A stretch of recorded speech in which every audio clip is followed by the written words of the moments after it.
বাবা, মনে হচ্ছে আমি আর বেশি দিন বাঁচবো না। এমন কথা বলো না মা, আমি এখনই ডাক্তারবাবুকে ডেকে আনছি, তোমার কিচ্ছু হবে না।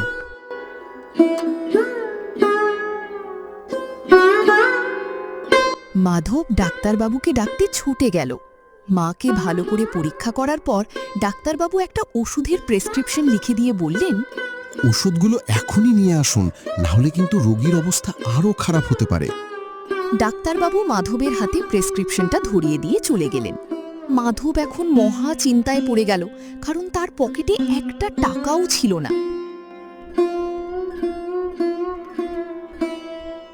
সে ছুটতে ছুটতে গ্রামের সবচেয়ে ধনী আর লোভী জমিদারের হাভেলিতে গিয়ে পৌঁছালো।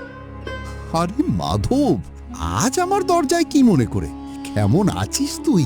বাড়িতে সবাই ভালো তো? জমিদার মশাই, আমার মা খুব অসুস্থ, ওষুধের জন্য 500 টাকা দরকার। যখনই খেটে উপার্জন করব আপনাকে ফেরত দিয়ে দেব। জমিদারের চোখে হঠাৎ এক বিপজ্জনক লোভীর চমক দেখা দিল। সে জানতো যে মাধব ভীষণ সহজ সরল। আরে পাগলু, তুই তো আমার নিজের ছেলের মতো। 500 কেন, 5000 চাইলেও তোকে দিয়ে দিতাম। তোর মা মানে তো আমারও মা। মাধবের চোখে আশার আলো ফুটে উঠল। জমিদার ভিতরে গেল, 500 টাকা নিয়ে এলো এবং সাথে কিছু কাগজপত্রও নিয়ে এলো। দেখ বাবা, গ্রামের তো একটা হিসাব নিকাশ রাখতে হয়, বাস এই কাগজে একটা টিপ ছাপ দিয়ে দে। এটা শুধুই ঋণের কাগজ। ঠিক আছে জমিদার মশাই, আপনি এত ভালো মানুষ যে আপনার উপর আমার পুরো ভরসা আছে। আমি এখনই টিপছাপ দিয়ে দিচ্ছি। আর পরের মুহূর্তেই মাধব না দেখি কাগজের টিপছাপ দিয়ে দিল। মাধব ওষুধ নিয়ে বাড়ি পৌঁছালো। মায়ের ওষুধ শুরু হলো এবং আস্তে আস্তে তার শরীর একটু সামলে উঠল।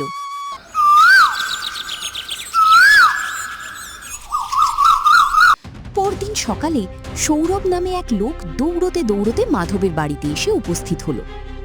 মাধব ভাই, মাধব ভাই, জমিদার তোমার জমিতে লাঙল চালাচ্ছে, তাড়াতাড়ি চলো। মাধব আর তার মা ছুটতে ছুটতে নিজেদের জমির কাছে গিয়ে দেখল যে জমিদার সত্যি সত্যি তাদের জমিতে লাঙল চালাচ্ছে। মাধব সাথে সাথে বলে উঠল, আরে এসব কি করছেন আপনি? এটা তো আমার জমি। ভুল ধারণায় থাকিস না মাধব, এখন থেকে এই জমি আমার। এসব কি কথা বলছেন? আমি তো আপনার কাছ থেকে শুধু 500 টাকা নিয়েছিলাম। 500 নয়, পুরো 50,000 টাকা নিয়েছিলি, আর তার বদলে তোর এই জমি আমার নামে লিখে দিয়েছিলি। তুমি মিথ্যে বলছো। আমার ছেলে তো তোমার কাছ থেকে শুধু 500 টাকাই নিয়েছিল। জমিদার সাথে সাথে সেই কাগজটা সবার সামনে খুলে ধরল। এই নাও, নিজেরাই দেখে নাও, নিচে মাধবের টিপছাপ দেওয়া আছে। মাধব কাঁপতে কাঁপতে কাগজটার দিকে তাকালো। নিচে সত্যি সত্যি তার টিপছাপ ছিল। তার চোখ দিয়ে অঝরে জল ঝরতে লাগলো। আমি তো আপনাকে বিশ্বাস করেছিলাম, আপনি আমাকে ধোঁকা দিলেন। আপনি এমনটা কেন করলেন? প্রমাণ হলো এই কাগজ। এখন এখান থেকে সরে পড়, আর জীবনে কখনো এই জমির দিকে চোখ তুলে তাকাবি না। চল ভাগ এখান থেকে।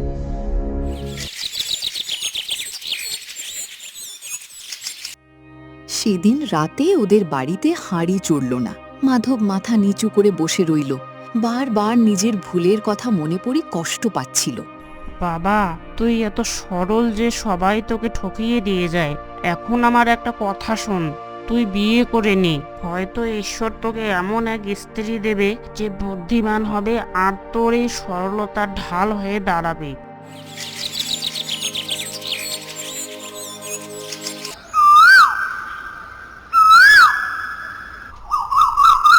মঙ্গলম ভগবান বিষ্ণু মঙ্গলম গরুণধ্বজ। মাধব মায়ের কথা মেনে নিল। কিছুদিনের মধ্যে পাশের গ্রামের এক সুন্দরী, সংস্কারী আর অত্যন্ত বুদ্ধিমতী মেয়ে সীতার সাথে তার বিয়ে হয়ে গেল।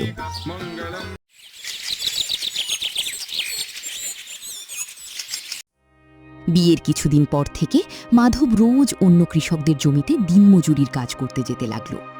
শুনছো, তুমি রোজ অন্যদের জমিতে কাজ করতে যাও কেন? আমাদের কি নিজেদের কোনো জমি নেই? একথা শুনে বৃদ্ধা মায়ের চোখ জলে ভরে এলো। তিনি শুরু থেকে শেষ পর্যন্ত পুরো গল্পটা সীতাকে খুলে বললেন। মাধব চুপচাপ মাথা নিচু করে দাঁড়িয়ে রইল।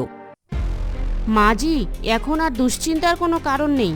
আমি ওয়াদা করছি কাল সূর্য ডোবার আগেই আমাদের জমি আবার আমাদের হয়ে যাবে।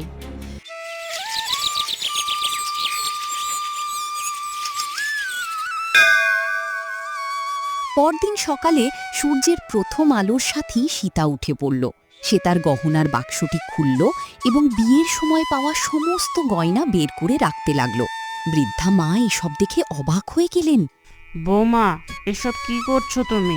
এগুলো তো তোমার বাপের বাড়ির স্মৃতি। মাঝি মাঝে মাঝে নিজের সবচেয়ে প্রিয় জিনিসটাকে বাঁচানোর জন্য বাজি ধরতে হয়, কিন্তু আপনি চিন্তা করবেন না, আমাদের গহনাও হাতছাড়া হবে না, আর জমিও আমাদের কাছেই ফিরে আসবে। সীতা তার আসল গয়নাগুলোর সাথে হুবহু দেখতে কিছু নকল গয়নাও মিশিয়ে দিল। তারপর সবগুলোকে একটা সুন্দর লাল রঙের পুঁটলিতে বেঁধে ফেলল। সীতা পুঁটলিটা তুলে নিয়ে একাই জমিদারের হাবেলির দিকে রওনা দিল। প্রণাম জমিদার মশাই। সদা সুভাগিনী হও মা।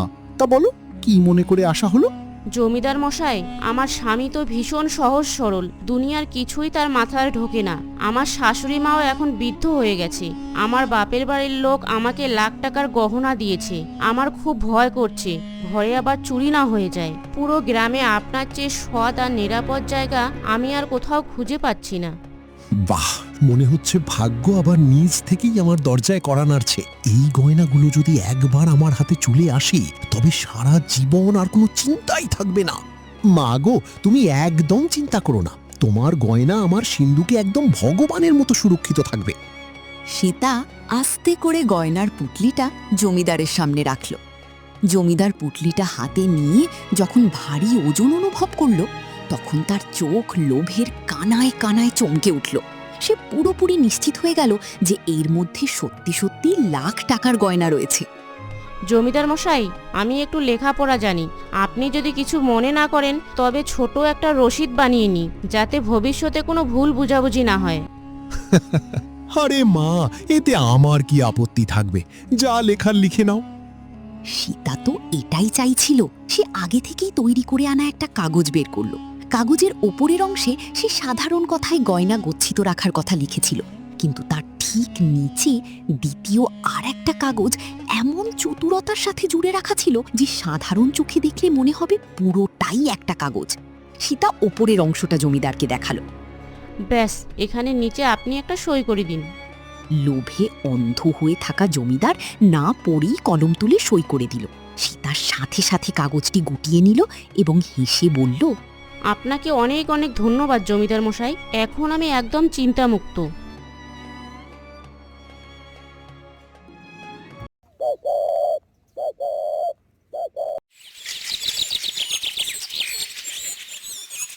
পরদিন সকালে সূর্য উঠতেই সীতা, মাধব এবং তার মা নিজেদের জমিতে গিয়ে পৌঁছালো। সীতা জমিতে লাঙল দেওয়া শুরু করে দিল। ওদিকে হাভেলিতে বসে থাকা জমিদার যখনই খবর পেল যে মাধবের পরিবার আবার জমিতে দখল নিচ্ছে, তার রাগ সপ্তম স্বর্গে গিয়ে উঠল।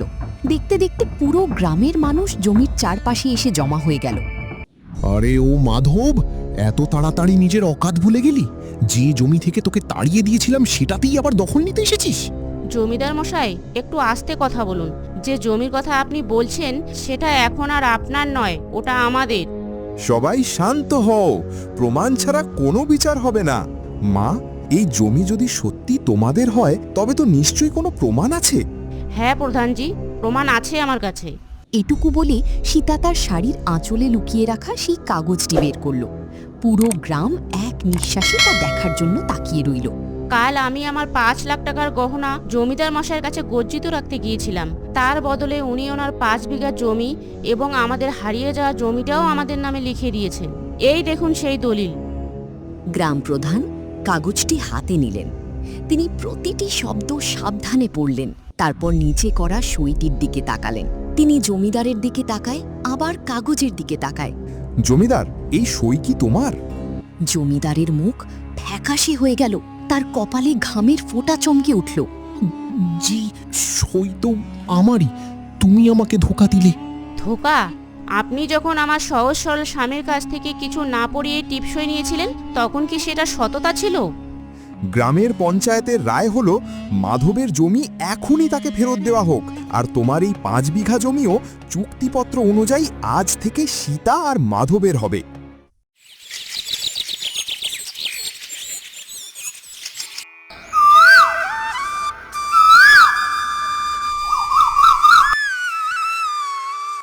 কিছুদিন পর একদিন সকালে মাধব তার গরুর গাড়িতে গম ভরে পাশের শহরের বাজারে বিক্রি করতে গেল।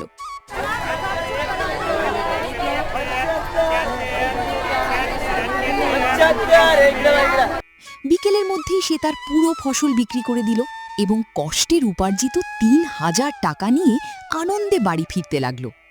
গ্রামের বাইরে একটা বটগাছের নিচে সে এক সাধু বাবাকে বসে থাকতে দেখল।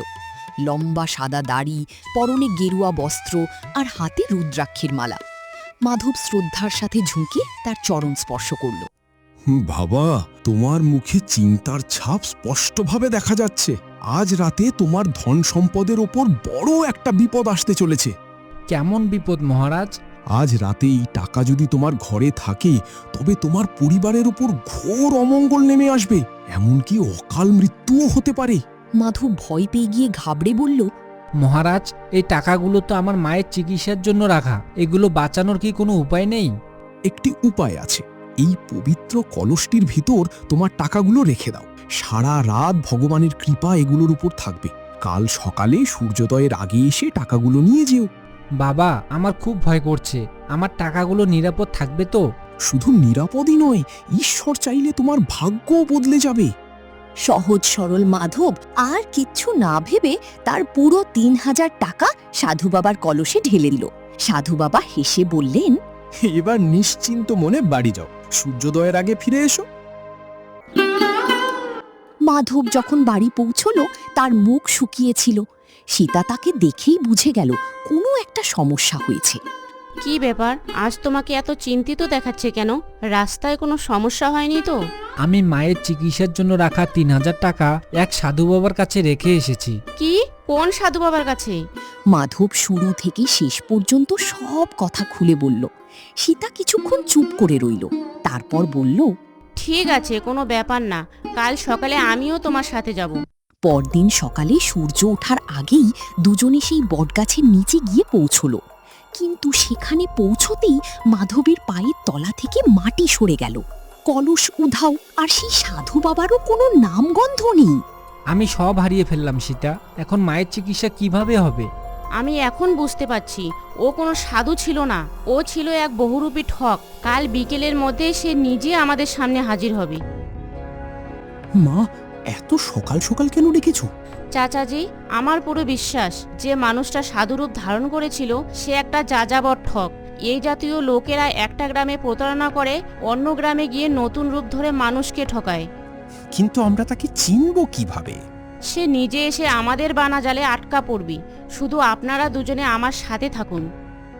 ভৈরব আর গোপাল দুজনই সাথ দিল। তারপর সীতা তাদের নিজের পুরো পরিকল্পনাটা বুঝিয়ে বলল। সেদিন দুপুরেই সীতা গ্রামের কয়েকজন মহিলার সামনে বানিয়ে বানিয়ে একটু উঁচু গলায় বলতে শুরু করলো, ওগো বোনেরা শোনো, আজ আমার মামাজি শহর থেকে ফিরছে।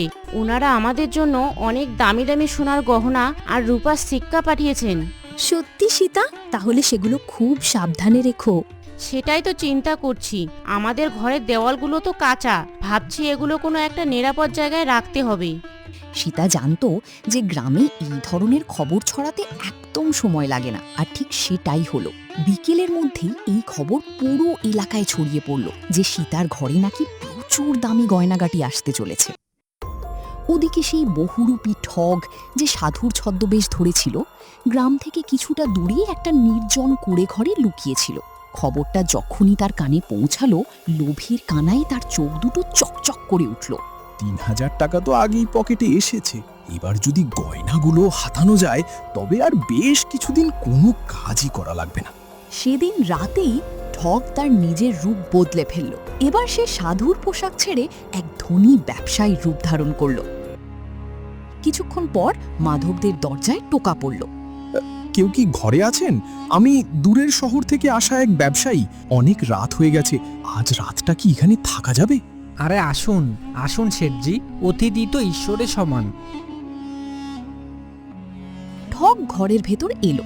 ঘরের কোণে রাখা একটা বড় সিন্দুকের দিকে তার চোখ বারবার চলে যাচ্ছিল। শুনছো, একটু সাবধানে থেকো কিন্তু। মামাজি যে সোনার গহনাগুলো পাঠিয়েছে সেগুলো কিন্তু এই সিন্দুকটার ভেতরেই রাখা আছে।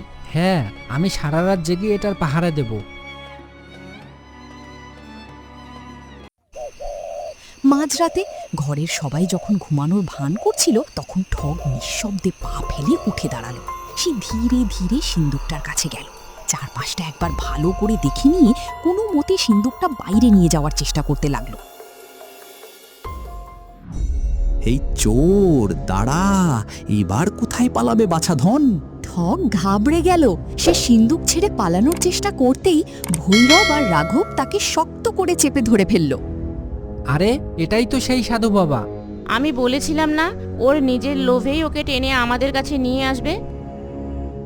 আমাদের প্রিয় দর্শক বন্ধুরা, আপনাদের এই গল্পটি কেমন লাগলো তা আমাদের কমেন্ট করে অবশ্যই জানাবেন। আমাদের সাপোর্ট করার জন্য ভিডিওটিতে একটি লাইক এবং চ্যানেলটি সাবস্ক্রাইব অবশ্যই করবেন। আপনার দিনটি শুভ হোক। ধন্যবাদ।